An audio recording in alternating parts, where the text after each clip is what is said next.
Hello everyone, welcome to Naira study. अब आप सब कैसे हैं? आई होप कि आप सभी अच्छे होंगे और अपनी स्टडी को कंटिन्यू कर रहे होंगे, क्योंकि फ्रेंड्स बहुत ज़्यादा एग्जाम में टाइम नहीं बचा हुआ है। सो आप लोग स्टडी को कंटिन्यू करें और क्लास रोज़ अटेंड करें, जिससे आप लोगों की तैयारी बेहतर से बेहतरीन हो सके। तो चलते हैं आज की सीरीज़ का फर्स्ट नंबर क्वेश्चन देखते हैं। उससे पहले ये जान लेते हैं कि आज हम लोग पढ़ने वाले क्या हैं, उसके बाद ही तो फर्स्ट नंबर क्वेश्चन पर चलेंगे। तो डीएलएड चतुर्थ सेमेस्टर यानी कि जो आपका फोर्थ सेमेस्टर हो जाता है, उसके षष्ठ प्रश्न पत्र हिंदी के बहुविकल्पी प्रश्नों की सीरीज को देखेंगे। तो चलते हैं आज की सीरीज का फर्स्ट नंबर क्वेश्चन देख लेते हैं। फर्स्ट नंबर क्वेश्चन हो जाता है, पुरस्कार कहानी के लेखक हैं प्रेमचंद्र, महादेवी वर्मा, जयशंकर प्रसाद या बालकृष्ण भट्ट। तो आपका जो आंसर हो जाता है वो हो जाता है जयशंकर प्रसाद। पुरस्कार कहानी के लेखक कौन है? तो आपका सा ऑप्शन यानी जयशंकर प्रसाद जी हो जाते हैं। उसके बाद क्वेश्चन है, प्रकृति के सुकुमार कवि कहलाते हैं जयशंकर प्रसाद, सुमित्रा नंदन पंत, मैथिली शरण गुप्त या सूर्यकांत त्रिपाठी निराला जी। तो आपका आंसर है जो बा ऑप्शन यानी सुमित्रा नंदन पंत जी। तो ये आपका राइट आंसर हो जाता है, यानी कि बा ऑप्शन। सुमित्रा नंदन पंत जी का जन्म उत्तराखंड के बागेश्वर जिले के कौसानी में कब हुआ था? तो 20 मई 1900 में हुआ था, ठीक है ना। उसके बाद क्वेश्चन हो जाता है, अनुस्वार एवं विसर्ग कहलाते हैं, स्वर कहलाते हैं, व्यंजन कहलाते हैं, आयोगवा कहलाते हैं या उच्छिष्ट कहलाते हैं। तो इसमें आपका जो आंसर हो जाता है वो आयोगवा हो जाता है, यानी कि सा ऑप्शन राइट हो जाता है। आयोगवा अनुस्वार, अनुस्वार यानी जिसमें एक बिंदी लगी होती है, यही तो अनुस्वार होता है ना। और अनुनासिक यानी चंद्र बिंदु को कहते हैं, क्योंकि ये ना तो स्वर के अंतर्गत आते हैं और ना ही व्यंजन के अंतर्गत आते हैं, लेकिन स्वर के अंत में अवश्य लगते हैं। किसके अंत में लगते हैं? तो स्वर के अंत में। क्वेश्चन हो जाता है, हलंत वर्ण कहलाते हैं स्वर युक्त व्यंजन, स्वर रहित व्यंजन, संयुक्त व्यंजन या शुद्ध व्यंजन।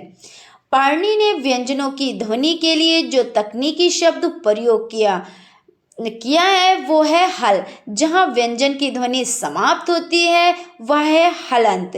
इसे संस्कृत में विराम भी कहते हैं। हलंत को संस्कृत में क्या कहते हैं? तो विराम भी कहते हैं। और हलंत का अर्थ है कि जिस अक्षर के साथ वह प्रयुक्त हो उसकी ध्वनि में कोई भी स्वर सन्निहित नहीं है। हलंत मात्र व्यंजन वर्ण ही किए जा सकते हैं। तो इस तरह से जो आपका आंसर हो जाता है, यानी हलंत वर्ण कहलाते हैं तो स्वर रहित व्यंजन, यानी कि आपका बा ऑप्शन राइट हो जाता है। अनुच्छेद लेखन की शैलियां हैं भावात्मक शैली, समास शैली, व्यंग शैली या उपर्युक्त सभी। तो इसमें आपका उपर्युक्त सभी यानी कि द ऑप्शन राइट हो जाता है। मैं सुमन हूँ कविता के रचयिता हैं सोहनलाल द्विवेदी जी, मैथिली शरण गुप्त जी, द्वारिका प्रसाद महेश्वरी जी या हरिवंश राय बच्चन जी। और हरिवंश राय बच्चन जी के बारे में आप लोग बहुत अच्छे से जानते होंगे। जो अमिताभ बच्चन है वो इनके अमिताभ बच्चन जी के ये पिताजी हैं। और देख लेते हैं यहाँ पे क्वेश्चन क्या पूछा गया है कि मैं सुमन हूँ कविता के रचयिता है द्वारिका प्रसाद महेश्वरी, यानी कि सा ऑप्शन आपका राइट हो जाता है। क्वेश्चन की तरफ चलते हैं। वर्तनी की दृष्टि से शुद्ध शब्द है अहल्या, पूजनीय, प्रथम या कवित्री। तो इसमें आपका जो अशुद्ध शब्द हो जाता है वो हो जाता है पूजनीय, ये राइट आंसर है। क्वेश्चन है, वाक्य का गुण नहीं है सार्थकता, निपुणता, क्रमबद्धता, योग्यता। तो योग्यता जो है वो वाक्य का गुण नहीं है। यहाँ पे हो जाता है, मेरा नाम मोहन है का सही संस्कृत अनुवाद होगा मम नाम मोहना अस्ति, मम नामः मोहनः अस्ति, अहम नाम मोहना अस्ति या मया नाम मोहना अस्ति। यहाँ पे है मेरा नाम मोहन है, मेरा मतलब मम, माँ और माँ में हलंत, तो ये मम होता है। नामः यानी नाम, तो नामः यानी देखिए ना में आ की मात्रा और मा में ये दो बिंदु यानी नामः। मोहना, मोहना मोहन और ये मोहना। अस्ति है ना, अस्ति है। तो इस तरह से जो आपका बा ऑप्शन यानी मम नामः मोहनः अस्ति ये राइट हो जाता है। किसी लिखावट के पीछे या बाद में लिखना क्या कहलाता है? श्रुतलेख, सुलेख, अनुलेख, इमला। अब श्रुतलेख सुंदर, श्रुतलेख मतलब क्या होता है? जो सुन के लिखा जाता है। सुलेख जिसकी नकल की जाती है। लेकिन अनुलेख क्या होता है?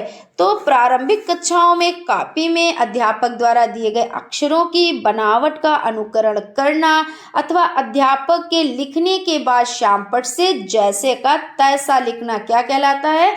तो अनुलेख कहलाता है। साकेत महाकाव्य के रचनाकार है अयोध्या सिंह उपाध्याय, मैथिली शरण गुप्त, सियाराम शरण गुप्त या माखनलाल चतुर्वेदी।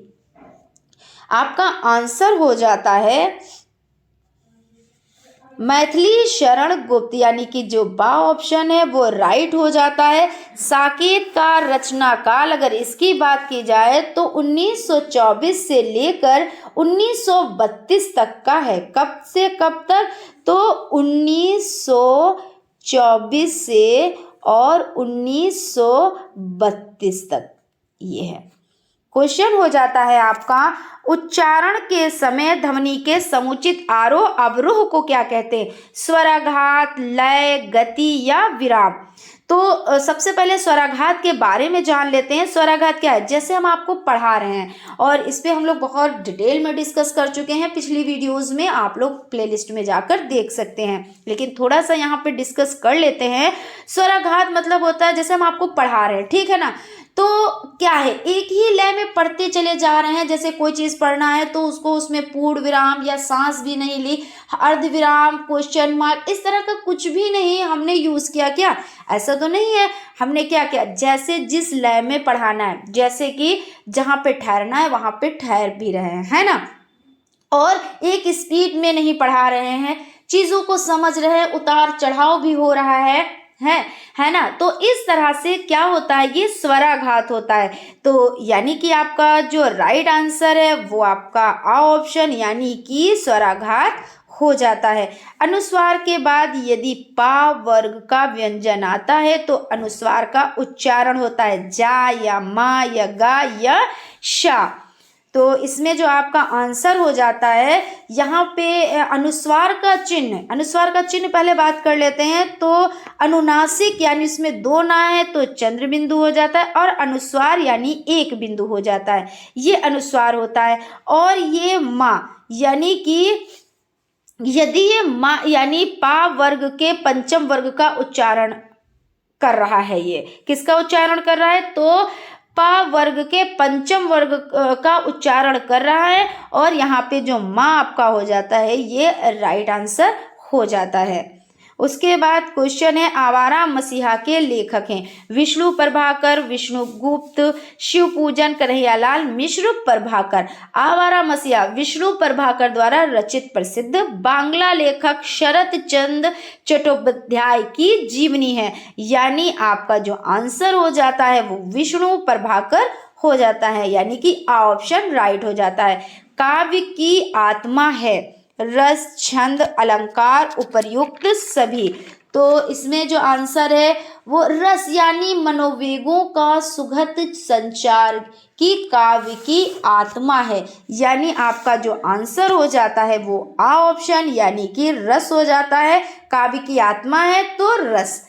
जमीन पक गई काव्य संग्रह है जयशंकर प्रसाद का, सुभद्रा कुमारी चौहान का, केदारनाथ सिंह का या अज्ञे का।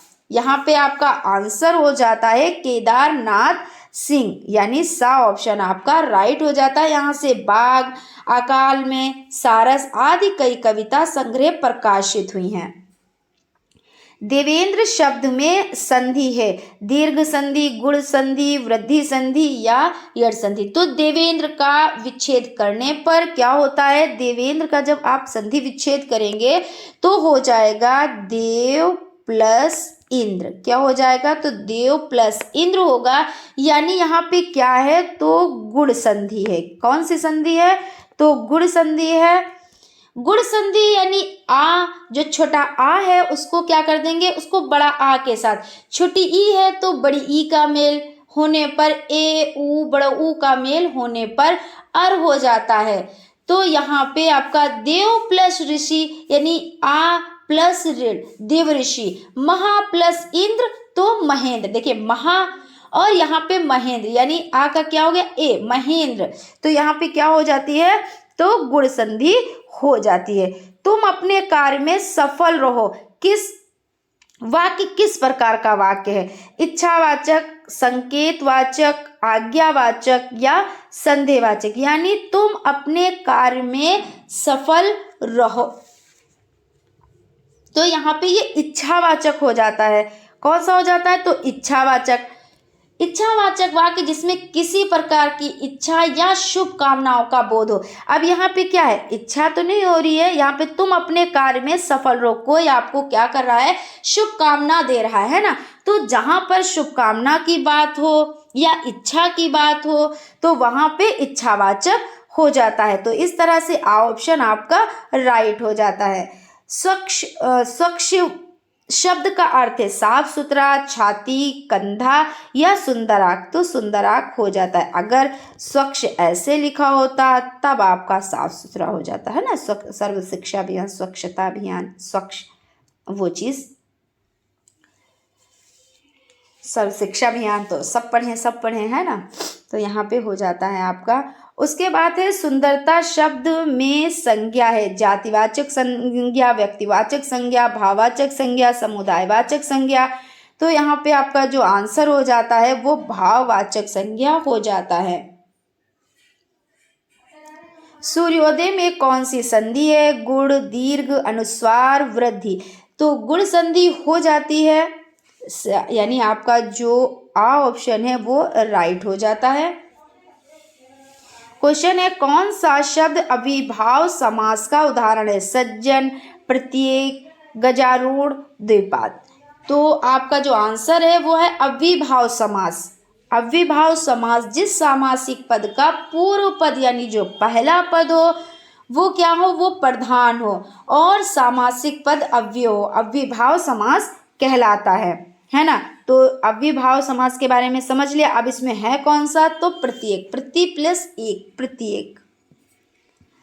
अशुद्ध शब्द की पहचान कीजिए, प्रभु, प्रणाम, प्रतिष्ठा, प्रकांड।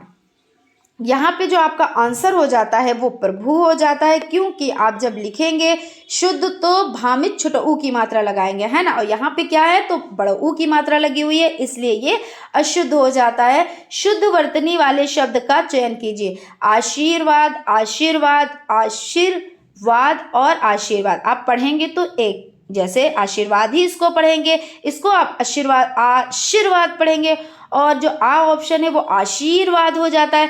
लेकिन जो सही में है, सही है वो कौन सा है, तो आपका जो दा ऑप्शन है, यानी बड़ा आ शा में बड़ी ई की मात्रा और वाह में बड़ा आ की मात्रा और ऊपर रा तब लगता है। तो इस तरह से आपका जो दा ऑप्शन है वो राइट हो जाता है। मेघदूत किस रचनाकार की कृति है, माघ की, भारवी की, कालिदास की या भास की। तो कालिदास की हो जाती है, यानी कि सा ऑप्शन आपका राइट हो जाता है। और यहाँ पे समझ लेते हैं जो आपका हो जाता है, इसमें एक यक्ष की कथा है जिसे कुबेर अलकापुरी से निष्कासित कर देता है, ठीक है ना। पुरस्कार कहानी के लेखक है प्रेमचंद्र, महादेवी वर्मा, जयशंकर प्रसाद, बालकृष्ण भट्ट। आंसर की तरफ चलते हैं तो आंसर आपका हो जाता है जयशंकर प्रसाद जी, ये छायावादी कवि हैं, यानी सा ऑप्शन आपका राइट हो जाता है। प्रत्युपकार शब्द में प्रयुक्त उपसर्गों की संख्या 2 हो जाती है, यानी कि बा ऑप्शन आपका राइट हो जाता है। प्रति प्लस उपकार, प्रत्युपकार आप कैसे करेंगे, तो प्रति प्लस उपकार यहाँ पे लिख देते हैं, प्रति प्लस उपकार। उसके बाद क्वेश्चन हो जाता है रेखांकित शब्द में प्रयुक्त समास है, तो कौन सा समास है रेखांकित में, तो अभिभाव समास, तत्पुरुष समास, कर्मधारय समास, बहुब्रीहि समास। इसमें तत्पुरुष समास हो जाता है, और तत्पुरुष समास में रेखा से अंकित करण तत्पुरुष है। कौन सा? पहले तो तत्पुरुष है, यहाँ पे करण तो ऐसा तो नहीं नाम दिए हैं, लेकिन यहाँ पे कौन सा है? तो करण तत्पुरुष है। और इसकी पहचान क्या होती है कि करण तत्पुरुष में से, जैसे कोई चीज़ है से और के द्वारा विभक्ति का लोप होता है। इसमें क्या होता है? इस विभक्ति का लोप होता है, यानी कि रेखांकित, यानी रेखा से अंकित है ना, रेखा से अंकित। तो यहाँ पे से की विलुप्ति है, यानी ये लोप है, इसका विभक्ति विलुप्त है, यहाँ पे दिख नहीं रहा लेकिन है। तो इस तरह से ये तत्पुरुष समास हो जाता है। क्वेश्चन है, शताब्दी एक्सप्रेस के समय पर पहुंचने की संभावना है। वाक्य किस प्रकार का है? संकेतवाचक, यानी विस्मयवाचक, संदेशवाचक या विधानवाचक। शताब्दी एक्सप्रेस के समय पर पहुंचने की संभावना है, यानी क्या हो रहा है कि आपको कोई क्या कर रहा है, यानी संदेशवाचक वाक्य है। और जिन वाक्यों में संदेह, शंका के साथ बात करते हैं और अनुमान लगाया जाता है या होने की संभावना होती है ना, तो इस तरह से आपका सा ऑप्शन यानी कि संदेशवाचक हो जाता है। शुद्ध वर्तनी वाले शब्द का चयन करें। उपयुक्त, उपर्युक्त, उपरोक्त या उपरोक्त। आपका आंसर जो हो जाता है वो बा ऑप्शन यानी उपर्युक्त। छोटा ऊ पा खाली या में छोटा ऊ की मात्रा और ऊपर रा लगेगा, आधा का और ता, ये आपका राइट होगा। सुगम शब्द का विलोम है। सूक्ष्म, विषाद, दुर्गम, नीरस। सुगम शब्द का विलोम है, दुर्गम भी होता है और भी एक होता है आपका दुर्गम हो जाता है और अगम हो जाता है। कहीं पर आप जैसे आपके ऑप्शन में है तो आप यही लिखेंगे, अगर अति लघु उत्तरीय में आ जाता है तो सुगम शब्द का विलोम लिखें, तो दुर्गम अगम आप दोनों लिख सकते हैं, ठीक है ना। आई होप आप लोगों को सेशन अच्छा लगा होगा। अगर सेशन अच्छा लगा है तो प्लीज़ एक लाइक ज़रूर करें, और अगर अभी तक आप लोगों ने चैनल को सब्सक्राइब नहीं किया है तो प्लीज़ सब्सक्राइब कर लें और बेल आइकन को भी ज़रूर प्रेस कर दें, जिससे कोई भी नोटिफिकेशन हो वो आप तक पहुंच सके। तो फ्रेंड्स, मिलते हैं नेक्स्ट क्लास में, तब तक आप लोग स्टडी को कंटिन्यू करें और अपना ख्याल रखें। Thank you.